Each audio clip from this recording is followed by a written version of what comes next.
대교리 문답이라는 책을 혹시 아셔요? 어, 들어보셨어요? 아닙니다. 처음 들었습니다. 그래요?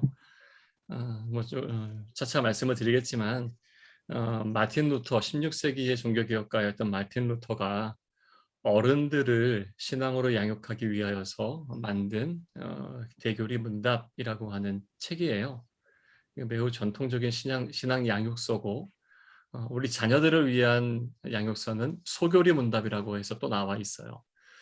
그 가운데 저희는 이번 부른물 성경 공부 과정을 통해서 마틴 루터의 대교리 문답 그 가운데 첫 번째 파트인 십계명을 중심으로 함께 말씀을 나누고자 합니다. 십계명 말씀은 뭐 잘 아시다시피 출애굽기 20장하고 그리고 또한 신명기 5장에 나와 있어요. 음, 그 과정 가운데 우리가 함께 보게 될 텐데 집사님 혹시 십계명을 외우세요? 예전에 외웠던 적도 있었던 것 같은데 지금은 완전히 외우지는 못합니다. 그죠? 네. 근데 뭐 주기도문이나 사도신경은 잘 음, 외우잖아요. 네. 그러니까 매번 예배 시간에도 하고 그렇기 때문에 어찌 보면 성경책 이렇게 보시면 성경책 맨 앞에 보면 주기도문, 사도신경 뭐 이렇게 나와 있고 성경의 맨 뒤에 네. 보시면 이렇게 십계명 이렇게 나와 있어요. 이건 아마 뭐 음, 편집상의 문제 때문에 이렇게 한 것 같긴 한데 마치 어, 성경을 열었을 때 가장 중요한 게 주기도문과 사도신경 같은 느낌이 들기도 하고 그리고 십계명이 맨 뒤에 있다 보니까 편집상 맨 뒤에 있다 보니까 이거 음, 부록인가 싶은 마음도 갖기도 하는 면이 없잖아 있는 것 같아요. 음, 그런데 이 십계명이라고 이야기했을 때요. 특별히 바울 사도도 그렇고 이 대교리 문답을 썼던 마틴 루터 같은 경우에도 우리의 행위로 혹은 우리가 율법을 지킴으로 구원을 얻는 것이 아니라 믿음으로 구원을 얻는다 하는 것들을 매우 강조했던 분들이잖아요. 근데 그런 분들이 굳이 십계명을 강조할 필요가 있는가? 예수 그리스도께서 오신 이후에 과거의 그 십계명이 지금 어떤 효력이 있는가? 이렇게 우리가 의문을 제기할 수도 있거든요. 그런데 그렇지 않고 오히려 루터 같은 경우에는 매우 강력하게 매 순간마다 우리 자녀들이 이 십계명을 다 외우지 못하면 체벌하라고까지 이야기를 해요. 음, 무슨 말이냐면 우리가 믿음으로 구원받는 게 분명하지만 믿음으로 구원받은 사람들이 어떻게 살아가야 할 것인지 그리스도인들의 바른 삶의 기준과 잣대가 십계명 안에 오롯이 녹아 있다 이렇게 봤던 겁니다. 그렇기 때문에 이 십계명의 말씀 이것이 우리가 꼭 그 율법적으로 구원을 얻기 위해서 다 지키기 위한 방편으로서가 아니라 구원을 얻은 자들이 하나님께서 기뻐하시는 그 뜻, 그 마음이 무엇인지 알고 그 가운데 그 마음에 흡족한 믿음의 삶, 영적인 삶, 일상적인 삶을 살아가도록 하는 그 놀라운 기준과 잣대가 십계명이 된다. 이런 측면에서 이걸 매우 강조하고 있는 거죠. 조금 있다가 제가 뭐 십계명이라든지 뭐 주기도문, 사도신경 그리고 세례와 성찬에 대해서 간략하게 왜 이 굵직한 내용들을 이 책 대교리 문답 안에 넣어두었는지 그 얘기는 좀 차차 해나가도록 하겠습니다. 어, 교재를 따라서 쭉 나갈 텐데 뭐 특별히 교재를 보지 않더라도 제가 PPT를 좀 준비했으니까요. 그대로 따라오시면 될 것 같고요. 십계명에 담긴 하나님의 지혜라는 어찌 보면 십계명 전체를 포괄하는 넓은 주제를 가지고 오늘 이야기를 진행해 보려고 해요. 그리고 다음 주부터 한 10주간은 계속 매주 한 계명씩 좀 더 자세하게 그 의미를 신약과 구약의 맥락을 함께 통틀어서 볼 수 있도록 하고 맨 마지막 12주차에는 전체를 한번 아우르면서 우리가 실제로 붙들어야 할 신앙의 원리, 삶의 원리가 무엇인지 이 십계명 말씀을 통해서 이 시대 가운데 다시 한번 새길 수 있으면 참 좋겠습니다. 먼저 보시면요. 우리를 먼저 선택하신 주님이라고 했어요. 우리가 하나님께로 가 닿을 수 있는 것이 아니라 하나님께서 먼저 우리에게 찾아오시고 우리를 선택하셨기에 우리는 그분의 친백성이 된다. 이것이 성경의 가장 기본적인 흐름이요 원리입니다. 말씀 같이 보시면 출애굽기 19장 4절부터 6절까지 말씀인데요. 내가 애굽 사람에게 어떻게 행하였음과 내가 어떻게 독수리 날개로 너희를 업어 내게로 인도하였음을 너희가 보았느니라. 세계가 다 내게 속하였나니 너희가 내 말을 잘 듣고 내 언약을 지키면 너희는 모든 민족 중에서 내 소유가 되겠고 너희는 내게 대하여 제사장 나라가 되며 거룩한 백성이 되리라. 너는 이 말을 이스라엘 자손에게 전할지니라. 아멘. 이렇게 말씀합니다. 하나님께서 당신의 형상을 따라 지음받은 인생들을 당신의 소유 삼으시고 또한 애굽 땅 종되었던 곳에 있었던 그들을 출애굽, 다시 말하면 구원시키시면서 그들에게 온 세계 열방의 민족 가운데 제사장 나라가 되고 거룩한 백성으로 삼으시겠다 이렇게 약속하시거든요. 이 말씀하실 때 4절 초반에 보시면 애굽 사람에게 내가 어떻게 행하였는지, 다시 말하면 10가지 재앙 가운데서 어떻게 그들을 이끌어내셨는지, 그리고 이 광야 여정 가운데 독수리가 날개치며 그 새끼를 보듬어서 어떻게 업어서 여기까지 인도했는지 너희가 실제로 경험해서 보았다. 온 세계가 다 나에게 좋겠다. 그러므로 너희는 나의 말, 언약, 계명, 율례 이것들을 잘 따라 지키면 내 소유, 제사장 나라, 거룩한 백성 삼겠다 이렇게 말씀하십니다. 근데 이 말씀이 출애굽기만 있는 것이 아니라요. 베드로전서 2장 9절에도 같은 말씀이 있죠. 우리가 축복성 2절 찬양처럼요. 너는 택한 족속이요 왕 같은 제사장들이요. 이 말씀이 베드로전서 2장 9절 말씀입니다. 그러나 너희는 택하신 족속이요 왕 같은 제사장들이요 거룩한 나라요 그의 소유가 된 백성이니 이는 너희를 어두운 데서 불러내어 그의 기이한 빛에 들어가게 하신 이의 아름다운 덕을 선포하게 하려 하심이라 이렇게 말씀합니다. 한번 잘 보세요. 너희를 어두운 데서 불러내어서 그의 기이한 빛 가운데 들어가게 하시니 죄악의 어둠 가운데 그리고 구약적인 면으로 놓고 보자면 애굽의 그 억압의 상황 가운데서 그의 기이한 빛 가운데로 이끌어내시니 그리고 그 빛 가운데 거하는 빛의 자녀로 삼아주시니 다시 말하면 예수 그리스도가 되는 것이요. 그 예수 그리스도의 아름다운 덕을 선포하게 하기 위해서 택하신 족속, 왕 같은 제사장, 거룩한 나라, 그의 소유가 된 백성 삼으시면서 당신께서 그렇게 우리를 먼저 택했다 이렇게 말씀합니다. 애굽 땅 종되었던 곳에서 한 400년 이상 계속 종살이 하던 그들이 광야로 나와서 어찌 보면 기댈 만한 언덕이 전혀 없는 상황 가운데 놓여 있었던 그들에게 있어서 나라도 없지요. 그리고 그들의 뿌리 자체도 찾을 수 없지요. 그 모든 상황 가운데 하나님께서 친히 그들에게 명하셔서 그들을 택하신 족속, 왕 같은 제사장, 그의 거룩한 나라, 소유가 된 백성 이렇게 칭하시는 이 자체가 어찌 보면 소망이 없는 그들에게 있어서는요. 정체성을 갖게 하는데 매우 큰 힘과 도움이 되어 있을 것은 자명한 일입니다. 이 과정 가운데서 하나님께서 십계명을 그들 가운데 허락하시는데요. 우리가 뭐 후반기 이 부름물 과정을 통해서 제가 오리엔테이션 때도 말씀을 드렸지만 출애굽기부터 적어도 민수기까지 본문을 적어도 이 12주 기간 동안 한 주간 동안 한 10장씩 읽는 거 어려운 일 아니거든요. 그 말씀들을 계속 읽어나가면서 우리가 하나님의 택하신 백성이요 거룩한 나라요 그의 소유가 된 백성으로서 어두운 데서 주의 밝은 빛으로 나오게 된 자로서 이 광야 여정을 함께 걷는 그 믿음의 여정을 함께 한다는 마음을 가지고 이 말씀을 주중에도 계속 읽어나갈 수 있기를 바라는 마음 갖고 있고요. 가만히 보시면 간략하게 보시면 앞에 보시는 대로 왼쪽에는 애굽이 있고요. 오른쪽에는 하나님께서 약속하신 땅 가나안이 있어요. 약속하신 땅, 젖과 꿀이 흐르는 땅으로 주께서 애굽 땅 종되었던 백성들을 이끌어내시잖아요. 내시면서 10가지 재앙이 있었고 그들이 나오는 과정 가운데 홍해라고 하는 엄청난 이적과 기사를 그들은 경험하게 됩니다. 모든 민족 공동체가 다 같이요.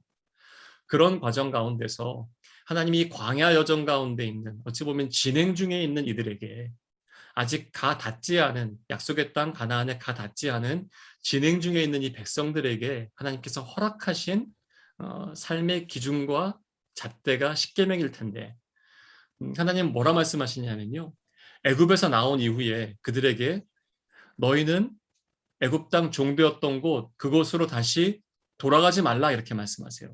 돌이키지 말라 이렇게 말씀하세요. 아무리 힘들어도 그 땅 가운데로 돌아가지 말라 말씀하시지만, 아마 말씀을 계속 읽어가다 보면 우리가 경험하겠지만, 사람들은 끊임없이 불평합니다. 광야 여정 가운데 끊임없이 원망합니다. 그리고 이 모든 일에 대한 책임을 질 만한 누군가 희생양을 계속 찾으면서 불평이 계속 쌓여져 나갑니다. 그러면서 차라리 우리가 애굽 땅에 있었더라면 이런 난관이 겪지 않았을 거야라고 하는 것들이 계속 반복되지요. 근데 하나님은요, 애굽 땅, 어찌 보면 다시 말하면 피라미드 구조로 대변될 수 있는 그러한 체제, 그 가운데로 다시 돌아가지 말라 말씀하십니다. 어찌 보면 계급 중심의 그런 사회와 구조, 그리고 약자를 짓밟아야 올라갈 수 있는, 그리고 결국은 피라미드 제일 꼭대기까지 올라가야 되는 그런 사회 구조, 그리고 애굽 땅, 그리고 하나님을 인정하지 않는 그 땅으로 다시 돌아가지 말라 말씀하세요. 그러면 이 광야 가운데 있는 백성들은요, 퇴로가 막혔어요. 그러면 하나님 좋습니다. 우리가 당신께서 말씀하신 그 땅 가운데 소망이 있을 테니 약속의 땅 가나안에 들어가서 그대로 살면 될까요? 라고 생각하는데, 하나님은 뭐라 말씀하시냐 하면, 너희가 앞으로 들어가서 살게 될 그 땅 가운데 있는 풍속도 쫓지 말라 이렇게 말씀하세요. 그러면 이들은 어떻게 해야 된단 말입니까? 이 광야 여정 가운데 있는 이 백성들은 어떻게 해야 된단 말입니까? 하고 혼란에 빠질 수밖에 없는 거죠. 이 과정 가운데서. 그런 그들에게 너희는 애굽으로 돌이키지도 말고, 그리고 약속의 땅 가나안에 들어갔다 하여서 그 땅 가운데 있는 풍속과 그 이방신들을 섬기지 말고, 지금 이 광야 여정 가운데 내가 너희에게 허락하게 될 삶의 기준과 잣대가 있다. 너희가 새로운 민족 공동체로 거듭나서 그 가운데 내가 너희에게 허락하는 이 규례와 율례와 법도를 너희의 심령과 삶 가운데 잘 새겨서 그것들을 붙들고 나가라 하는 마음으로 주께서 그들에게 십계명을 허락하십니다. 근데 우리가 잘 알다시피, 우리가 계속 읽게 되겠지만요, 출애굽기 32장인가 보시면 시내산에 올라가서 모세가 두 돌판을 받아서 내려오잖아요. 내려오는데 그때 아론과 백성들이 그 시내 광야에서 뭘 하고 있냐 하면, 그들의 각종 장신구들을 다 불에 녹여서, 그리고 송아지 틀에 다 부어가지고 금송아지 상을 만들어 놓고, 거기서 계속 자기들을 이끌어낸 신이 지금 눈에 보이는 이 금송아지다라고 하면서 축제를 벌이고 있는 장면을 보고, 하나님께서 친히 써주신 그 두 돌판을 집어 던져버리지 않습니까? 그리고 깨뜨려요. 그러면서 첫 번째 돌판은 그렇게 깨집니다. 그러면서 그 깨진 돌판을 다 갈아가지고 사람들에게 다 먹이고, 그 과정 가운데 있었던 이 일들을 행했던 사람들을 처벌합니다. 그런 이후에 다시 한번 올라가서 그가 친히 하나님께서로부터 받은 말씀을 다시금 이제는 망치와 정으로 돌에 새겨 넣는 거죠. 그래서 십계명을 들고 다시 공동체 가운데로 나오게 됩니다. 이 이후 사람들은요, 32장에서는, 출애굽기 32장에서는 출애굽할 때 그들은 엄청나게 많은 재물들을 가지고 나오거든요. 그 엄청난 재물을 가지고 나와서 가장 먼저 그들이 사용했던 곳이 바로 우상 만드는 일에 썼던 거예요. 근데 그 일에 대해서 십계명 돌판을 깨뜨리고 그러한 진노를 경험하게 되자 그들은 다 전면으로 돌이킵니다. 그 십계명을 다시 한번 제시했을 때 그들은 그것이 그들의 삶의, 또한 신앙의 기준점으로 잡고, 그런 이후에 그들은 회막을 짓게 되죠. 회막을 짓는데 출애굽했을 때 가지고 나왔던 수많은 은금 패물, 이것들을 처음에는 그들이 우상 만드는 데 잘못 썼지만, 두 번째는 이 회막을 만드는 일에 자원하는 심령으로 풍성하게 그 예물들을 드리게 됩니다. 그렇게 해서 그들의 삶의 기준과 잣대 가운데 매우 중요한 삶의 기준이 십계명의 말씀이 되는 것이죠. 이 십계명의 말씀을 놓고 보자면 우리가 뭐 잘 알다시피 크게 보면 두 가지 내용으로 볼 수 있지 않습니까?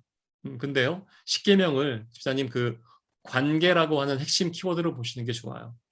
관계, 다시 말하면 1장부터 4장까지 말씀, 1계명부터 4계명까지의 이 명령은요, 하나님과 사람 사이의 관계를 말합니다. 그리고 5계명부터 그리고 마지막에 있는 10계명까지는 사람과 사람 사이의 관계에 대해서 하나님은 말씀합니다. 그러다 보니 이 10계명의 말씀은 지금도 우리가 여전히 그 믿음의 중심을 가지고 위아래로는 하나님과의 관계, 좌우로는 사람과의 관계에 있어서 매우 중요한 삶의 기준과 준거와 강령이 될 수밖에 없다는 것이죠. 그 가운데 말씀 잠깐만 보시면요. 마태복음 22장 36절로 40절까지 말씀인데요. 한번 읽어보겠습니다. 선생님이여 율법 중에 어느 계명이 크니이까? 예수께서 가라사대 내 마음을 다하고 목숨을 다하고 뜻을 다하여 주 너희 하나님을 사랑하라 하셨으니 이것이 크고 첫째 되는 계명이요. 둘째는 그와 같으니 내 이웃을 내 몸과 같이 사랑하라 하셨으니 이 두 계명이 온 율법과 선지자의 강령이니라. 아멘. 수많은 율법, 다시 말하면 10계명이 있지만요. 유대인들이 가지고 있었던 율법의 세부 규정은요. 613가지가 됐어요.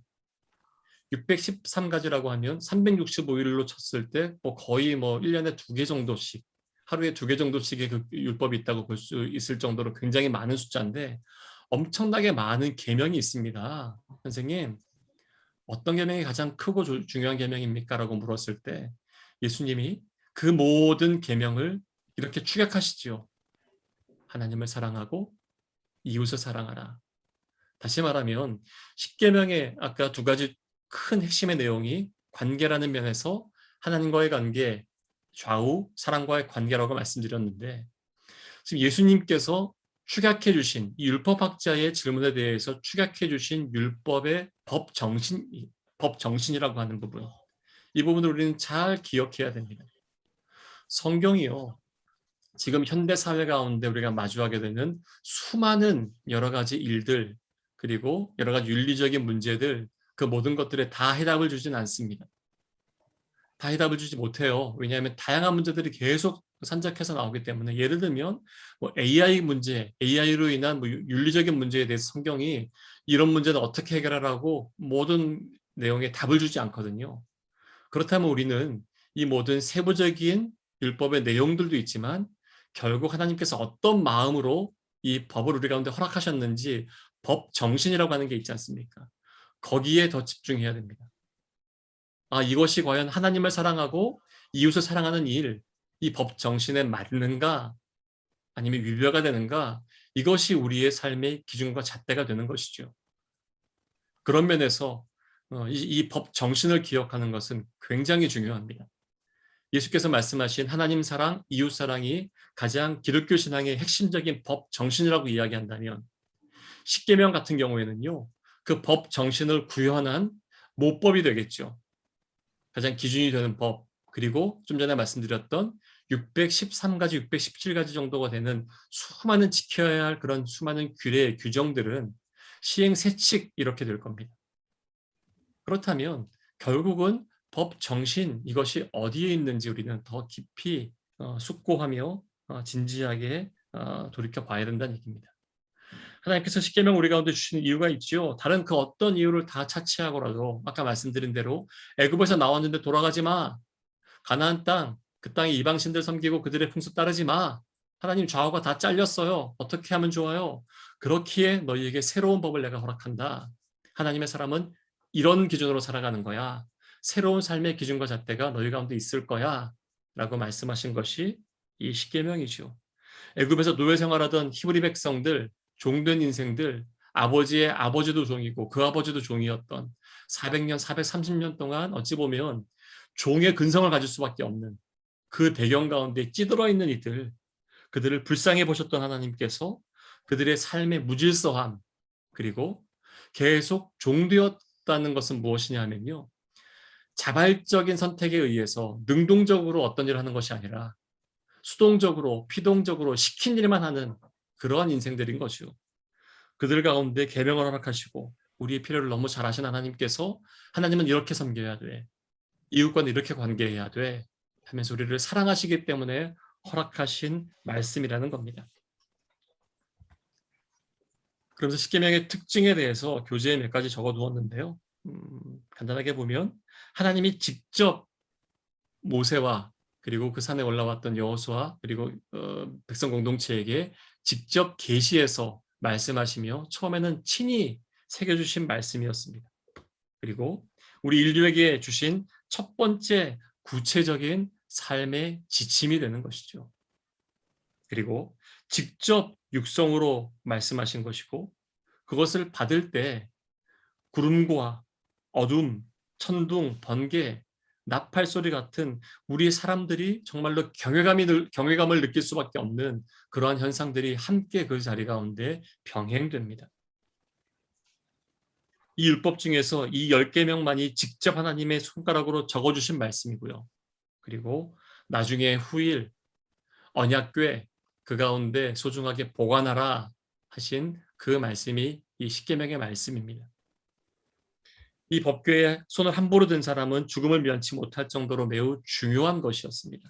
그렇기에 목숨만큼 귀하고 중요하게 개인과 공동체가 함께 지켜나가야 할 말씀, 그것이 곧 십계명이 되는 겁니다. 서두에 말씀드린 대로 예수 그리스도를 믿는 믿음으로 우리는 구원받습니다. 그렇다면 우리에게 구원을 허락하신 그 하나님께 대한 기쁨과 감사 또한 하나님을 더욱더 알아가고 싶은 그런 마음들이 구원받은 백성들에게는 자연스럽게 있을 수밖에 없는 거죠. 그렇기 때문에 하나님의 마음이 흘러가는 그곳에 우리의 마음이 가 닿을 수밖에 없는 것이고요. 그래서 하나님께서 우리 가운데 허락하신 이것들을 꼭 지켜야지만 너희가 다 구원받아, 이 개념이 아니라는 거 잘 기억해야 됩니다. 우리가 이 과정 가운데 10가지밖에 안 되는 이 내용들도 우리가 그 깊은 의미까지 좀 찾아 들어가면 야, 내가 살인하지 말라는 계명은 실제적인 살인을 하지 않았는데 잘 지키고 있다고 생각했지만 이게 이런 것이 아니었네 하는 것들을 깨닫게 됩니다. 그럴 때마다 우리의 죄성을 다시 한번 생각하고 하나님의 도우심을 간구하는 가운데 하나님의 기쁨 되는 그런 삶을 살기 위해서 한 걸음 더 나아가는 거죠. 우리가 부모의 마음을 잘 헤아린다는 것은 부모의 말에 대해서 비중 있게 여기는 겁니다. 그리고 그 말에 무게감을 느끼면서 그 말 한마디 한마디를 새겨보는 것이 자녀됨의 가장 기본적인 도리가 아니겠습니까? 그렇기 때문에 이 십계명을 우리가 받아들고 나갈 때 믿음의 소망으로 주께서 채워주시기를 간절히 바라는 것이죠. 특별히 이번 과정은요, 여러 차례 말씀드리지만 이 마르틴 루터의 대교리 문답에 있는 십계명 파트가 전체 내용 가운데 절반 가까이가 돼요. 굉장히 많은 분량으로 쓰여져 있어요. 그렇다면 이 루터가 십계명, 주기도, 사도신경, 그리고 세례, 성찬이라고 하는 5가지 틀 가운데 십계명을 특별히 먼저 가르친 이유가 뭘까? 좀 이따도 말씀드리겠지만 종교개혁자인 루터가 가장 성경 가운데 핵심이라고 봤던 말씀은 로마서 말씀이었거든요.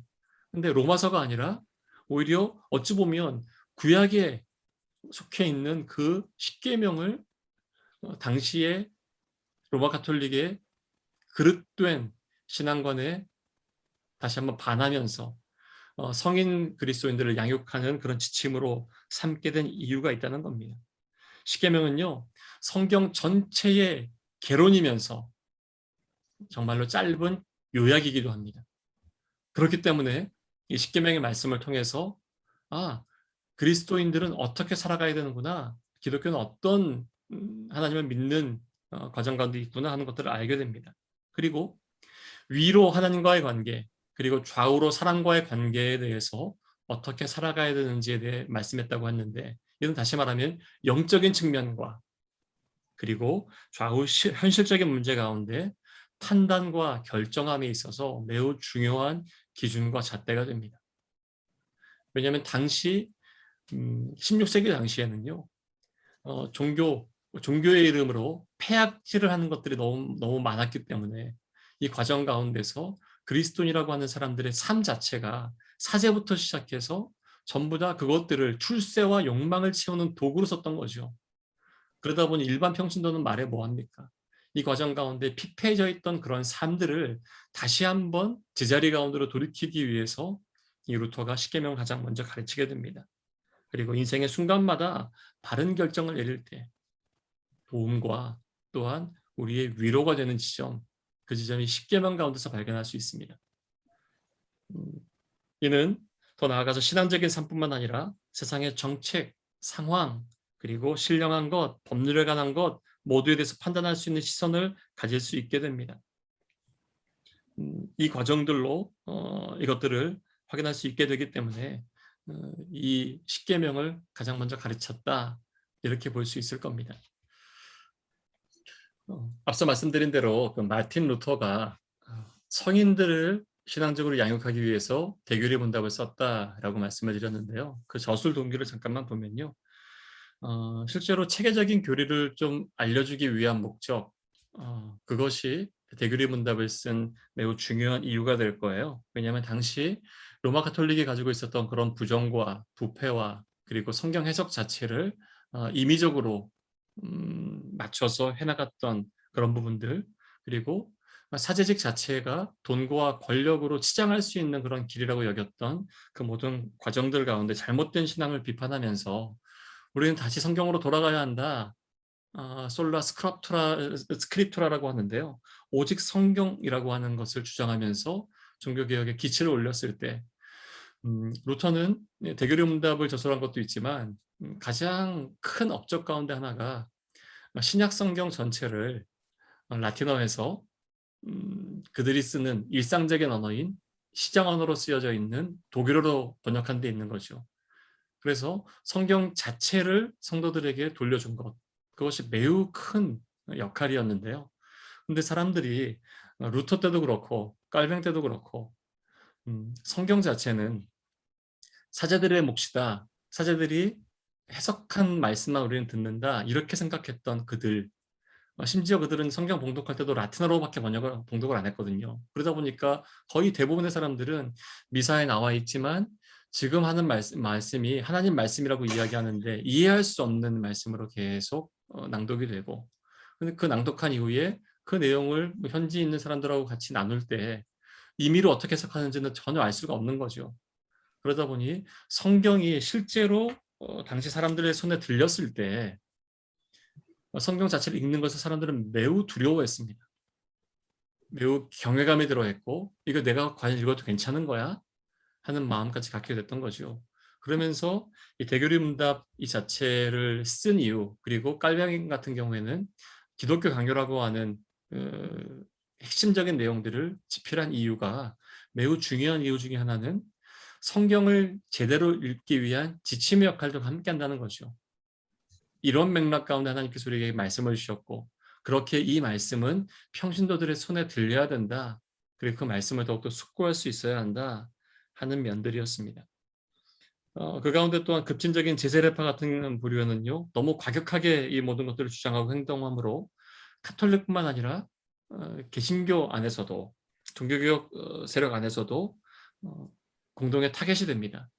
제세례파 같은 경우에는 뭐냐 하면 제세례, 세례를 다시 받는다는 의미죠. 뭐냐 하면 그들은 유아 세례를 인정하지 않은 거예요.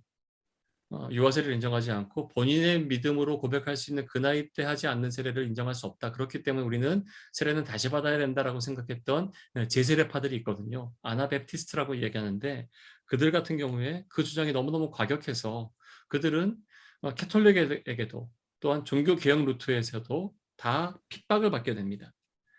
그런 아주 혼란스러운 이 상황 가운데서 교리적으로 무엇이 올바른 것인지, 무엇이 바른 믿음인지 그 기준과 잣대를 성경을 기준으로 잡을 필요가 있었기 때문에 이 대결의 문답을 쓴 것이죠. 그리고 많은 사람들이 이 개혁신앙을 받아들이면서 무비판적으로 다 카톨릭의 많은 성상들을, 이콘들을 막 무조건 다 부수고 너무 과격하게 행동하는 그 모습 가운데서 그동안의 신앙적인 전통, 그리고 성경적인 것까지 점점 더 부정하는 그런 흐름들도 일반 민초들 가운데 있었던 것이요. 그 가운데 일반 대중들은 어떤 게 바른 것인지 혼란 그 자체 가운데 놓여 있었는데, 그 혼란 가운데 질서를 잡기 위해서 이 대교리 문답을 기술했고, 그리고 이것을 끊임없이 반복적으로 계속 읽어가면서 가르쳤던 내용이 이 대교리 문답입니다. 그러면서 신앙교육에 힘썼던 것이죠. 처음부터 말씀드렸지만 마틴 루터의 대교리 문답의 구성이라고 할 수 있는데요. 기독교 신앙의 5가지 큰 굵은 주제, 이 주제에 대한 건데, 십계명, 사도신경, 주기도문, 세례, 성찬이라고 하는 5곡지로 다 되어 있습니다. 그것에 대해서 대화식으로 이 책이 다 구성이 되어 있어요. 그래서 읽기도 너무너무 편하고 쉽게 잘 되어 있습니다. 그 가운데 우리가 가장 기본적으로 생각해야 될 것 중에 하나가 사도신경이거든요. 사도신경은요, 나는 믿습니다라는 것의 반복입니다. 나는 믿습니다. 무엇을 믿습니까? 천지를 창조하신 하나님을 믿습니다. 또 나는 믿습니다. 누구를 믿습니까? 예수 그리스도를 믿습니다. 하면서 예수 그리스도는 어떤 분인지 쭉 계속 고백하는 것이 사도신경이죠. 그리고 나는 믿습니다. 성령 하나님을 믿습니다. 다시 말하면 사도신경을 통해서 기독교는 무엇인지 알 수 있습니다. 무엇을 믿는지. 그 가운데 드러나는 거죠. 성부 하나님, 성자 예수님, 그리고 성령 하나님을 믿습니다. 그리고 온 교회와 공교회가 하나가 되어서 거룩한 그 뜻을 이루어갈 것을 우리는 믿습니다. 하는 면에서 믿음의 고백을 담아서 기독교란 무엇인지 그 실상을 정확하게 알 수 있는 것이 사도신경이 되는 것이죠. 그들은 신조라고 이야기하기도 합니다. 이 사도신경이 가장 기반이 돼서 기독교는 무엇인지, 무엇을 믿는지 그렇게 고백한다면 주기도문을 통해서는요. 그렇다면 그리스도인은 누구인지 거기에 대해서 예수님께서 가르치신 그 기도를 통해서 우리는 어떻게 주 앞에 나가고 또한 간구할 것이며 살아갈 것인지를 또한 주기도문을 통해서 더 구체적으로 알아갑니다. 그리고 우리가 지금 공부하고 있는 십계명 같은 경우에는 그렇다면 그리스도인은 어떻게 살아야 되는가? 말씀드렸다시피 영적으로 위아래, 수직적으로는 하나님과 사람과의 관계 가운데서, 그리고 좌우 수평으로는 사람과 사람과의 관계 가운데서 우리는 어떻게 살아가야 할 것인가? 거기에 대한 질문에 대해서 응답을 해줍니다. 그리고 세례를 통해서 삶의 주인이 바뀌는 거죠. 옛사람이 죽고 새 사람이 살아가는 거듭난 자의 삶이 어떻게 채워져야 되는지 세례와 성찬 같은 경우에는요. 성례라고 이야기하죠. 카톨릭에는요. 7가지 성례가 있었어요. 근데 그 모든 7가지 성례가 성경에 나오지 않은 성례다. 유일한 성례, 유이한 성례죠. 성경이 말씀하신 카톨릭의 7가지 성례 가운데 단 2가지만 성경에 말씀하신 성례다. 그것이 세례와 성찬이 되는 거죠. 그래서 세례를 통해서 삶의 주인이 바뀌었음을 하나님과 사람들 앞에서 고백하면서 참된 그리스도인으로 한 걸음 더 나아가는 삶, 그리고 성찬을 통해서 그 십자가의 은혜, 대속의 은총을 매 순간마다 기억하고 기념하고 증거하는 삶을 살아가는 것, 이것을 강조하기 위해서 대교리 문답 가운데 이 5가지 주제 꼭지를 두었다는 겁니다. 이 구성들을 잘 알고 있으면 우리 신앙의 기준점을 잡는데 매우 중요한 문서가 아닐 수 없습니다. 그리고 십계명이 우리 가운데 주는 유익에 대해서 잠시만 살펴보면 앞서 말씀드린 대로 이미 우리 하나님의 은혜로 구원을 받은 거죠. 구원받은 자의 삶, 그 삶이 그분의 은혜로 구원받은 백성이 그러면 어떻게 살아가는 것이 하나님의 기쁨이 되는 삶이 될 것인지, 그러한 기쁨의 삶으로 나아가는 거죠. 이거는 구약으로 돌이켜봐도 마찬가지입니다. 애굽 땅 종교였던 곳에서 죄의 종로로 타던, 그리고 억압 가운데 있어서 자유란 전혀 보장되지 않았던 그들을 출애굽, 다시 말하면 구원하신 그 하나님의 뜻 가운데 어떻게 살아가야 될 것인지, 이미 구원받은 자의 삶, 구원받기 위해서 하는 것이 아니라요. 구원받은 자의 이 인생의 여정, 우리 인생을 광야에 비유할 수도 있잖아요. 항해에 비유하기도 하는데요. 이걸 구원을 받기 위해서 우리가 이 율법을 지켜야 돼. 이것은 전혀 맞지 않는 이야기라는 거죠. 이미 구원받은 자의 삶이 어떻게 나가는 것이 하나님께 기쁨이 되고 또한 이웃에게 기쁨이 되는지 그것을 정확하게 일러주신다는 면이 십계명이 우리 가운데 허락하는 가장 큰 유익이 될 겁니다. 왜냐하면 기준과 잣대와 방향이 없이 향방 없는 다름질을 하는 것이 아니라 주께로부터 받은 은혜는 말씀 가운데 기록되어 있는 그 복음은 우리가 붙들고 나가는 변치 않는 복음이라고 우리가 믿는다면, 그렇다면 어떻게 살아가야 하는지 구체적인 일상적인 삶 가운데 삶의 비밀이 녹아져 있는 것이죠. 하나님이 원하시는 삶에 대한 십계명을 통해서 경계를 알게 합니다. 십계명이요, 좀 매력적이지 않게 느껴지는 것이 10가지 계명 가운데 하지 말라고 하는 금지 명령이 8가지나 돼요. 이거 하지 마, 저거 하지 마, 저거 하면 안 돼, 이거 하면 큰일 나. 실제로 우리 자녀들 같은 경우에, 어린 자녀들 같은 경우에 더 그럴 것 같은데요. 어, 잘 모르겠어요. 그 엄마하고 집에서 생활하는 시간이 많잖아요. 아빠보다는 아무래도 상대적으로. 가정에서 살림한다는 전제하에. 그렇다면 엄마 입장에서는 사랑하는 아들, 딸이 행동하는 내용을 보면서 부모의 성에 안 차는 경우가 있어요. 저거 저렇게 하면 안 되는데 하는 면들이 있단 말이에요. 그러면 하지 말라는 얘기를 굉장히 많이 할 수밖에 없는 거예요. 살아가다 보면. 근데 아빠 같은 경우에 퇴근해서 들어오면 거의 대부분 다 수용이 돼요. 그래서 애들 입장에서 우리 엄마 좋은 엄마야 이렇게 말하는 것이 더 쉬울까? 우리 아빠 좋은 아빠야라고 말하는 게 더 쉬울까? 이거는 왜 말씀드리냐면 저희 집 같은 경우에 저희 아이들이 어렸을 때 아내는 너무 억울하다는 거예요. 뭐가 억울해? 그러면 하루 종일 애쓴 건 자기인데 저는 밖에 나가서 들어와서 씻고 난 다음에 한 2, 30분 땀 뻘뻘 흘리도록 막 놀아주기만 하면 우리 아빠 최고 막 이러니까 자기는 그 최고란 말을 별로 들어본 적이 별로 없다는 거예요. 어찌 보면 십계명 가운데 금지 명령이 많다 보니까 사람들에게 좀 꺼리껴지는 것은 아닌가 하는 마음도 조심스럽게 갖게 되는 거죠. 그런데요, 우리가 삶의 여정 가운데 경계를 아는 것, 만약에 바다와 육지 사이에 경계가 없다면 그것은 그냥 그야말로 물난리입니다. 하지만 바다와 육지 사이에 그 경계가 있기 때문에 우리 일상의 삶을 살아갈 수 있을 터인데, 해야 될 것과 해서는 안 되는 것들, 이것들 사이에 경계를 아는 것.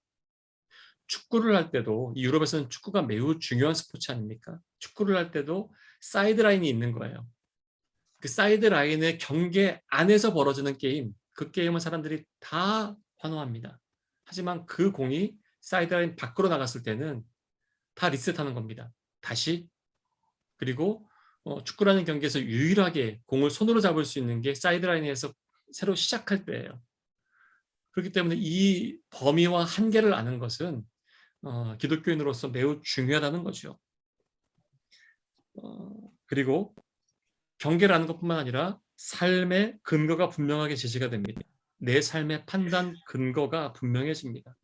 무엇을 위해서 이것을 선택해야 하는지, 무엇 때문에 그것을 하지 않아야 되는지, 그것에 대한 기준, 그리고 어떤 선택을 할 때 하나님께 기쁨이 되고 주께서 우리 가운데 큰 은혜와 복을 허락하시는 것인지, 어떤 때에 내 삶이 마치 저주받은 자처럼 그렇게 여겨질 수 있는지, 그것들을 알 수 있는 매우 중요한 근거가 됩니다. 그리고 더 나아가서 내가 과연 잘 가고 있는 건지, 이거를 또한 바로미터라고 할 수 있겠죠. 큰 틀에서 나 자신을 살필 수 있게 도와줍니다. 더 나아가서 율법은 거울과 같습니다. 십계명의 말씀은 그것을 통해 자신의 무력함과 불의함을 깨닫게 되는 거죠. 내가 이 10가지 계명조차도 제대로 인식하고 받아들이지 못한다면 모든 율법 앞에서는 난 더 그렇겠구나라는 것들을 인식할 수밖에 없는 것이요. 하나님, 제가 율법으로 구원받는 게 아니라 나의 현주소는 여기입니다. 다시금 알게 하시니 감사합니다. 내가 실제로 이 모든 하나님의 말씀을 다 지켜서 100% 순도 100% 의로워졌기 때문에 의인이 아니라 하나님 여전히 부족하지만 주께서 나를 의롭다 여겨주시는 것이라는 것, 이걸 기억하는 것이 은혜의 복음인 거죠. 예수를 믿는 믿음으로 하나님께서 우리를 의롭다 여겨주시는 거거든요. 여전히 부족한 것을 경험하지만 우리가 흠없고 점없어서 완벽해서 의인, 이 개념이 아닌 거예요. 이 부분을 혼란스럽게 생각하면 안 됩니다. 장 칼빈 같은 경우에는요, 십계명을 신앙의 정수라고 그가 쓴 기독교 강요에 표현합니다. 그리고 믿음의 생명력과 활력을 불어넣는 신앙의 정수라고 그렇게 표현합니다. 이는 하나님을 두려워하는 마음이 없으면 인간은 사랑과 하나님의 정의와 공의를 유지할 수 없기 때문입니다.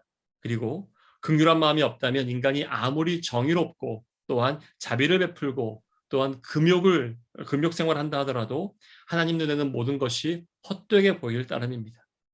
하지만 하나님께서 옳고 그름을 판결하시는 재판관으로서 우리의 마음과 삶에 온전히 자리하고 계신다면 우리는 이웃에게 언제나 바르게 대할 수 있다, 이렇게 말씀할 수 있는 거겠죠. 그렇기에 십계명이 우리의 삶의 우선순위, 기준과 잣대, 바로미터, 그리고 또한 거울과 같은 역할을 하게 됩니다.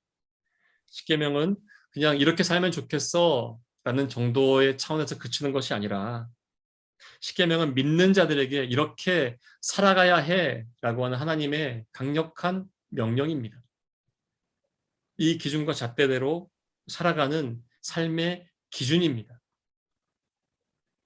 그래서 글렌 마틴이라고 하는 신학자는요, 십계명을 삶의 10가지 우선순위라고 그렇게 말합니다. 십계명을 다시금 마음에 새김으로 우리의 삶의 우선순위가 지금 이 코로나를 지내면서 어떤 게 맞는지, 어떤 게 그른지, 이때는 이게 맞았는데 지금은 이게 맞는 시대, 기준과 잣대가 막 혼재되어 있는 이 상황, 다시 말하면 아무도 가본 적이 없는 길이기 때문에 이 길이 맞는 것인지 거기에 대한 판단의 근거와 준거 자체가 막 뒤틀려 있는 이 상황 가운데서 하나님, 적어도 하나님 앞에서 난 이런 모습으로 살기 원합니다. 그리고 이웃을 사랑하는 마음 가지고는 이러한 삶의 준거 정도는 제가 하나님의 마음에 합한 자로서 살아갈 수 있는 그런 힘을, 그러한 소망을 저희 가운데 허락해 주십시오 하는 그런 소중한 기준과 잣대가 되는 그런 시간이 되기를 바랍니다. 그런 여정으로 이 12주간의 이 과정들이 우리의 삶을 친히 앞서 주께서 말씀으로 이끌어 가시기를 바라고, 또 함께하는 공동체 가운데서 그것들을 함께 나누고 함께 지혜를 서로 나누는 가운데 더욱더 풍성한 은혜가 이 믿음의 여정 가운데서 있기를 바랍니다. 그리고 OT 때도 말씀을 드렸지만요, 주간반 같은 경우에는 이렇게 온라인 모임으로 계속 하다가요, 어떤 때는 상황이 좀 괜찮고 그럴 때는 한두 번 정도는 상황이 너무 나빠지지 않는 범위 내에서 오프라인 모임 같은 경우도 한번 기획을 해보겠습니다. 그래서 함께 할 수 있길 바라고, 야간반 같은 경우에는 100% 온라인 모임으로 그렇게 진행하고 이 12주를 함께 했으면 좋겠습니다. 이 과정 가운데 여러분께 부탁드리고 싶은 것은 인도하는 목사를 위해서 꼭 기도해 주시고요. 그리고 참여하게 되는 지체들을 위해서도 함께 꼭 기도하고 우리 삶의 기준과 잣대를 함께 잡아갈 수 있는 그러한 은혜를 소망하면 좋겠습니다. 일상 가운데 이제 나아가야 될 텐데요. 이번 한 주간 동안 숙제가 좀 있어요. 왜냐하면 제가 이 타이틀을 십계명 학교라고 했기 때문에 십계명을 한번 필사해 보세요. 정자로 한번 출애굽기 20장 1절부터 17절 말씀, 이 말씀을 필사해 보시고요. 그리고 핵심이라고 생각하는 그런 단어에 표시하면서 그 의미를 생각하면서 반복해서 읽어나가는 그런 한 주간을 지내시길 바라고, 그리고 이번 한 주간 동안 성경 읽기 본문이 출애굽기 1장부터 10장까지의 본문입니다. 이 말씀을 읽어나가시면서 모두에 말씀드렸지만 출애굽기부터 적어도 민수기까지 본문을 이 부름물 공부를 통해서 쭉 같이 읽어나가면서 이 과정들을 함께 하기를 바랍니다. 그래서 우리 역시 마찬가지로 죄악된 땅에서, 그리고 내 자신이 주인 되었던 그 삶의 여건에서 주께서 우리를 이끌어내 주셔서 하나님 주인 되시는 그런 삶으로, 그리고 주를 온전히 바라보게 하는 그런 믿음의 삶으로 우리를 이끄시는 여정 가운데 마치 히브리 백성들이 광야 백성으로 약속의 땅을 향해서 믿음의 여정을 갔던 것처럼 우리 역시 마찬가지로 그 발걸음 가운데 함께 보조 맞추면서 이 믿음의 여정을 한 치 앞도 우리가 장담할 수 없는 이 코로나 상황 가운데 믿음으로 잘 통과할 수 있기를 간절히 바랍니다. 그러한 은혜와 소망이 우리 가운데 있기를 바라고 오늘 참여 못하는 분들을 위해서 이 온라인 영상을 같이 공유를 하고요. 다음 시간부터 더 풍성하게 모여서 목사만 강의하는 것이 아니라 우리 교우들 간에 또 질의응답하면서 더 풍성한 내용으로 채워지기를 바랍니다. 예, 수고 많으셨습니다. 감사합니다.